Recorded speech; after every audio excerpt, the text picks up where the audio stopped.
Hi అండి, మా చిన్నబాబుకి అయితే అన్నప్రాసన అయితే చేస్తున్నామండి. ఇంకా ఆ అన్నప్రాసన చేయడం కోసము వెండి గిన్నె అయితే తీసుకోవడానికి గోల్డ్ షాప్కి అయితే వచ్చేసామండి. నేను ఇంకా అట్లనే మా హస్బెండ్, పిల్లలు.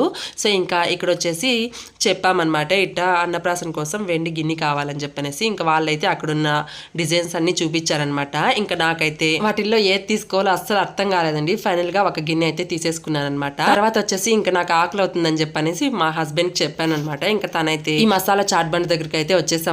ఇంక ఇక్కడ వచ్చేసి మా హస్బెండ్ దహి పూరి తీసుకున్నాడు అనమాట. ఇంక నేను వచ్చేసి పావు బాజీ అయితే తీసుకున్నానండి. ఇంకా నాకు పావు బాజీ అయితే చాలా ఇష్టం అనమాట, చాలా బాగుంటది కూడా ఇక్కడ. సో ఇంకా దాన్ని నేను ఇంకా అట్లనే ఆర్యన్ ఇద్దరం కలిసి తినేసి ఇంకా ఇంటికైతే బయలుదేరేసామండి.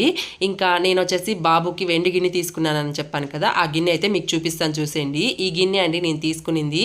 ఈ గిన్నె వెయిట్ వచ్చేసి 35 గ్రామ్స్ అనమాట. ఇంకా స్పూన్ అయితే తీసుకోలేదండి, ఆర్యన్ అన్నప్రాసన అప్పుడు తీసుకున్న ఆ స్పూన్నే యూస్ చేద్దామని చెప్పనేసి స్పూన్ అయితే తీసుకోలేదు.